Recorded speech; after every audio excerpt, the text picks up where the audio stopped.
اعوذ باللہ من الشیطان الرجیم بسم اللہ الرحمن الرحیم رب اشرح لی صدری ویسر لی امری واحلل عقدۃ من لسانی یفقہوا قولی۔ ہم دیکھ رہے تھے فتنوں کا دور، جس میں آپ صلی اللہ علیہ وسلم نے پیشن گوئیاں کی ہیں اس کے بارے میں۔ آج ہم دیکھیں گے دلوں میں لالچ اور بخیلی ڈال دی جائے گی۔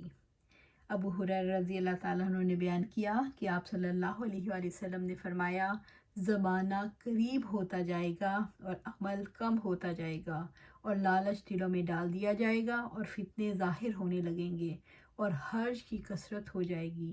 لوگوں نے سوال کیا، یا رسول اللہ صلی اللہ علیہ وآلہ وسلم، یہ حرج کیا ہے؟ آپ صلی اللہ علیہ وسلم نے فرمایا، قتل۔ ابو ہریرہ رضی اللہ تعالیٰ عنہ سے روایت ہے کہ آپ صلی اللہ علیہ وآلہ وسلم نے فرمایا، زمانہ چھوٹا ہو جائے گا، یعنی جلدی گزر جائے گا، بوجہ عیش و عشرت کے، بابرکت نہ ہونے کی وجہ سے، یا یہ مراد ہے کہ عمریں چھوٹی ہوں گی۔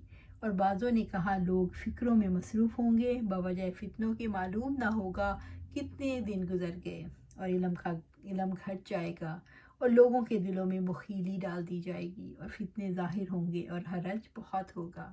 لوگوں نے عرض کیا، آپ صلی اللہ علیہ وسلم، یہ حرج کیا ہے؟ تو آپ نے فرمایا، قتل۔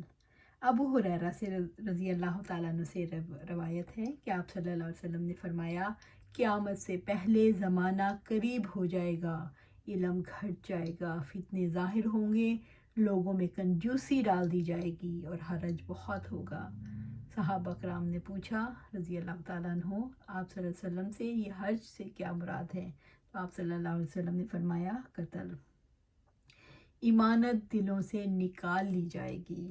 حذیفہ رضی اللہ تعالیٰ عنہ بیان کرتے ہیں کہ ہم سے رسول اللہ صلی اللہ علیہ وسلم نے 2 حدیث فرمائیں، جن میں سے ایک تو میں نے دیکھ لی اور دوسری کا انتظار ہے۔ ہم سے آپ صلی اللہ علیہ وسلم نے فرمایا، ایمانت لوگوں کے دلوں کی جڑوں میں نازل ہوئی تھی، پھر لوگوں نے اسے قرآن سے سیکھا، پھر سنت سے سیکھا، اور آپ صلی اللہ علیہ وسلم نے ہم سے امانت کے اٹھ جانے کے متعلق فرمایا، ایک شخص ایک نیند سوئے گا اور امانت اس کے دل سے نکال دی جائے گی، اور اس کا نشان ایک دھبے جتنا باقی رہ جائے گا۔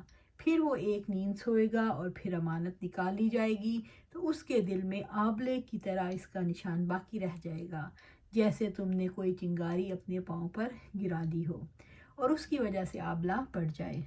تم اس میں سوجن دیکھو گے، لیکن اندر کچھ نہیں ہوگا۔ وہ لوگ خرید و فروخت کریں گے، لیکن کوئی امانت ادا کرنے والا نہیں ہوگا۔ پھر کہا جائے گا کہ فلاں قبیلے میں ایک امانت دار آدمی ہے، اور کسی کے متعلق کہا جائے گا، وہ کس قدر عقل مند، کتنا خوش طبع، کتنا دلاور آدمی ہے، حالانکہ اس کے دل میں رائی کے دانے کے برابر بھی ایمان نہیں ہوگا۔ اور مجھ پر ایک زمانہ گزر گیا اور میں اس کی پرواہ نہیں کرتا تھا کہ تم میں سے کس کے ساتھ میں لین دین کرتا ہوں۔ اگر وہ مسلمان ہوتا تو اس کا اسلام اسے میرے حق کے ادا کرنے پر مجبور کرتا، اگر وہ نصرانی ہوتا تو اس کے حاکم لوگ اس کو دباتے اور ایمانداری پر مجبور کرتے، لیکن آج کل تو میں صرف فلاں لوگوں سے ہی لین دین کرتا ہوں۔ حق تلفی عام ہوگی۔ عبداللہ بن زید بن عامر رضی اللہ تعالیٰ عنہ نے بیان کیا، نبی صلی اللہ علیہ وسلم نے انصار سے یہ بھی فرمایا، تم ان کاموں پر صبر کرنا یہاں تک کہ تم حوض کوثر پر آ کر مجھ سے ملو۔ انہوں نے عبداللہ رضی اللہ تعالیٰ عنہ سے سنا، انہوں نے بیان کیا کہ آپ صلی اللہ علیہ وسلم نے فرمایا، تم میرے بعد بعض کام ایسے دیکھو گے جو تم کو برے لگیں گے۔ صحابہ رضی اللہ تعالیٰ نے عرض کیا، یا رسول اللہ صلی اللہ علیہ وآلہ وسلم، اس سلسلے میں کیا حکم فرماتے ہیں؟ تو آپ صلی اللہ علیہ وسلم نے فرمایا، انہیں ان کا حق ادا کرو اور اپنا حق اللہ سے مانگو۔ سبحان اللہ۔ انہوں نے بیان کیا، جن باتوں کا آپ صلی اللہ علیہ وسلم نے ہم سے عہد لیا تھا، ان میں یہ بھی تھا کہ خوشی اور ناگواری، تنگی اور کشادگی، اور اپنی حق تلفی میں بھی اطاعت و فرمانبرداری کریں، اور یہ بھی کہ حکمرانوں کے ساتھ حکومت کے بارے میں اس وقت تک جھگڑا نہ کریں جب تک ان کو اعلانیہ کفر کرتے نہ دیکھ لیں۔ اگر وہ اعلانیہ کفر کریں تو اللہ کے پاس دلیل مل جائے گی۔ حضرت بن حزیر رضی اللہ تعالیٰ عنہ بیان کرتے ہیں، ایک صاحب خود اسید رضی اللہ تعالیٰ عنہ کے پاس آئے، نبی صلی اللہ علیہ وسلم کی خدمت میں حاضر ہوئے اور کہا، یا رسول اللہ صلی اللہ علیہ وسلم، آپ صلی اللہ علیہ وسلم نے فلاں عمرو بن عاص رضی اللہ تعالیٰ عنہ کو حاکم بنا دیا اور مجھے نہیں بنایا۔ آپ صلی اللہ علیہ وسلم نے فرمایا، تم لوگ انصاری میرے بعد اپنی حق تلفی دیکھو گے تو قیامت تک صبر کرنا، یہاں تک کہ تم مجھ سے آ ملو۔ جھوٹ کثرت سے بولا جائے گا۔ ابو ہریرہ رضی اللہ تعالیٰ عنہ فرماتے ہیں کہ آپ صلی اللہ علیہ وسلم نے فرمایا، قیامت قائم نہیں ہوگی جب تک کہ فتنے ظاہر نہ ہوں، جھوٹ کی کثرت ہو جائے گی، تجارتی مراکز عام ہو جائیں گے، وقت گھٹ جائے گا، حرج بہت زیادہ بڑھ جائے گا۔ عرض کیا گیا، حرج کیا ہے؟ آپ صلی اللہ علیہ وسلم نے فرمایا، قتل کرنا۔ ابو ہریرہ رضی اللہ تعالیٰ عنہ فرماتے ہیں کہ آپ صلی اللہ علیہ وآلہ وسلم نے فرمایا، آخری زمانے میں ایسے مکار اور جھوٹے لوگ پیدا ہوں گے جو ایسی حدیثیں بیان کریں گے جو نہ تم نے سنی ہوں گی اور نہ تمہارے آباء و اجداد نے سنی ہوں گی۔ خبردار، ایسے لوگوں سے بچ کے رہنا، کہیں تمہیں گمراہ نہ کر دیں اور فتنوں میں مبتلا نہ کر دیں۔ ہر طرف دھوکہ دہی عام ہوگی۔ ابو ہریرہ رضی اللہ تعالیٰ عنہ فرماتے ہیں کہ آپ صلی اللہ علیہ وسلم نے فرمایا، ان قریب لوگوں پر ایسا وقت آئے گا جس میں ہر طرف دھوکہ ہی دھوکہ ہوگا، جھوٹے کو سچا سمجھا جائے گا اور سچے کو جھوٹا سمجھا جائے گا، خائن کو امانت دار اور امانت دار کو خائن سمجھا جائے گا۔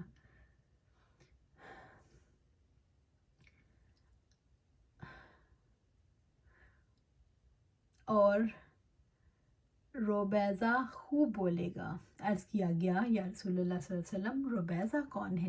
آپ صلی اللہ علیہ وسلم نے فرمایا، عام الناس کے معاملات پر اختیار رکھنے والا کمینہ آدمی، حق کو چھپایا جائے گا۔ عبداللہ بن مسعود رضی اللہ تعالیٰ عنہ فرماتے ہیں کہ آپ صلی اللہ علیہ وآلہ وسلم نے فرمایا، قیامت سے پہلے جھوٹی گواہی دینے والے اور حق کو چھپانے والے ہوں گے۔ حضرت طارق بن شہاب رضی اللہ تعالیٰ عنہ فرماتے ہیں کہ رسول اللہ صلی اللہ علیہ وآلہ وسلم نے فرمایا، قیامت سے پہلے یہ نشانیاں ظاہر ہوں گی: جان پہچان کے لوگوں کو سلام کہنا، تجارت کا عام ہونا، حتیٰ کہ بیوی اپنے شوہر کی تجارت میں مددگار ہوگی، قطع رہنی، جھوٹی گواہی دینا، سچی گواہی کو چھپانا، قلم کا ظاہر ہونا۔ جھوٹی گواہیاں دی جائیں گی۔ حضرت طارق بن شہاب رضی اللہ تعالیٰ عنہ فرماتے ہیں کہ آپ صلی اللہ علیہ وسلم نے فرمایا، قیامت سے پہلے یہ نشانیاں ظاہر ہوں گی: جان پہچان کے لوگوں کو سلام کہنا، تجارت کا عام ہونا، حتیٰ کہ بیوی اپنے شوہر کی تجارت میں مددگار ہوگی، قطع رحمی، جھوٹی گواہی دینا، سچی گواہی کو چھپانا اور قلم کا ظاہر ہونا۔ عبداللہ بن مسعود فرماتے ہیں کہ آپ صلی اللہ علیہ وآلہ وسلم نے فرمایا، قیامت سے پہلے جھوٹی گواہی دینے والے اور حق کو چھپانے والے ہوں گے، وعدے کو ضائع کیا جائے گا۔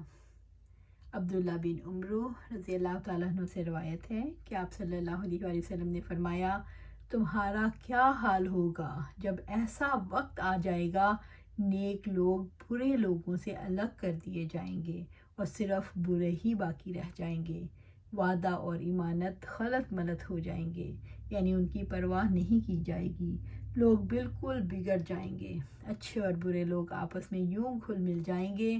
اور آپ صلی اللہ علیہ وسلم نے ایک ہاتھ کی انگلیاں دوسرے ہاتھ کی انگلیوں میں ڈال کر دکھائیں۔ صحابہ کرام نے رضی اللہ تعالیٰ نے عرض کیا، اگر ایسا وقت ہم پر آ جائے تو ہم کیا کریں؟ آپ صلی اللہ علیہ وسلم نے فرمایا، جسے نیکی سمجھو اس پر عمل کرنا، جسے برا سمجھو اسے چھوڑ دینا، اور اس وقت اپنے قابل اعتماد لوگوں کے پاس چلے جانا اور دوسروں کو ان کے حال پر چھوڑ دینا۔ عزت کا معیار بدل جائے گا۔ حضرت حذیفہ بن یمان رضی اللہ تعالیٰ عنہ فرماتے ہیں کہ آپ صلی اللہ علیہ وسلم نے فرمایا، قیامت اس وقت تک قائم نہیں ہوگی جب تک دنیا کے اعتبار سے سب سے بڑا خوش نصیب اسے سمجھا جائے گا جو خاندانی کمینہ اور احمق ہوگا۔ حضرت ابو امیہ رضی اللہ تعالیٰ عنہ سے روایت ہے کہ آپ صلی اللہ علیہ وسلم نے فرمایا یہ قیامت کی نشانیوں میں سے ہے، لوگ جاہلوں سے علم حاصل کریں گے، اولاد والدین کی نافرمان ہوگی۔ ابو ہریرہ رضی اللہ تعالیٰ عنہ سے روایت ہے، ایک روز آپ صلی اللہ علیہ وسلم لوگوں میں باہر بیٹھے ہوئے تھے، اتنے میں ایک شخص آیا۔ حضرت عمر رضی اللہ تعالیٰ عنہ کی دوسری روایت میں ہے کہ اس کے کپڑے سفید تھے، اس پر سفر کا نشان معلوم نہ ہوتا تھا۔ اس نے اپنے گھٹنے آپ صلی اللہ علیہ وسلم کے گھٹنوں سے لگا دیے اور کہا، اے محمد صلی اللہ علیہ وسلم مجھ کو ایمان کی خبر دو۔ آپ صلی اللہ علیہ وسلم نے بیان کیا، پھر اسلام کو پوچھا، پھر احسان کو، پھر قیامت کو۔ جب وہ چلا گیا تو آپ صلی اللہ علیہ وسلم نے فرمایا یہ جبرائیل علیہ السلام تھے، تم کو تمہارا دین سکھلانے آئے تھے۔ اور اس نے کہا، یا رسول اللہ صلی اللہ علیہ وسلم قیامت کب ہوگی؟ آپ صلی اللہ علیہ وسلم نے فرمایا، جس سے پوچھتے ہو وہ پوچھنے والے سے زیادہ نہیں جانتا، لیکن میں تم کو اس کی نشانیاں بتائی دیتا ہوں۔ جب لونڈی اپنی مالکہ کو جنے گی، یہ قیامت کی نشانی ہے۔ جب ننگے پاؤں ننگے بدن والے لوگوں کے سردار بنیں گے تو یہ قیامت کی نشانی ہے۔ اور جب بکریاں چرانے والے بڑی بڑی عمارتیں بنانے لگیں گے تو یہ قیامت کی نشانی ہے۔ اور قیامت کا علم ان 5 باتوں میں ہے جن کو کوئی نہیں جانتا اللہ عز و جل کے سوا۔ پھر آپ صلی اللہ علیہ وسلم نے یہ آیت پڑھی، ان اللہ عندہ علم الساعہ۔ اللہ سبحانہ تعالیٰ سے دعا ہے کہ ہم ان فتنوں کے دور میں صبر کریں، ہر وہ کام کریں جو صحابہ اور آپ صلی اللہ علیہ وسلم نے کیا، قرآن اور سنت سے چپک جائیں، چمٹ جائیں، اس کے ساتھ چمٹ جائیں، اپنے دانتوں سے پکڑ لیں، ہاتھوں سے پکڑ لیں، اپنے کیو بنا لیں، ورچوئل کیو بنا لیں، ایسے لوگوں سے ملیں جو صرف دین پر چلتے ہوں دوسروں، کیونکہ صبح کو دین پہ ہوں گے، شام کو کافر، اس کا مطلب یہ ہے کہ دوسرے لوگوں سے نہیں ملا جا سکتا۔ اپنے آپ کو صرف دیندار لوگوں تک رکھیں جو پریکٹسنگ مسلم ہیں، تاکہ ہمارا ایمان بڑھے۔ جیسے ہم بڑھیں گے تو انشاءاللہ اس کا نور دور دور تک پھیلے گا، اور انشاءاللہ کیونکہ قیامت سے پہلے دین نے پھر غالب ہونا ہے، اس کے لیے جد و جہد کریں، ہماری عمر میں ہو یا نہ ہو، لیکن ہم نے اپنی اولادوں کی زندگی ضرور سنوارنے کی کوشش کرنی ہے۔ رزلٹ اللہ کے ہاتھ میں ہے، تو انشاءاللہ کام ہم نے کرنا ہے، دن رات کام کرنا ہے، 24/7 کرنا ہے۔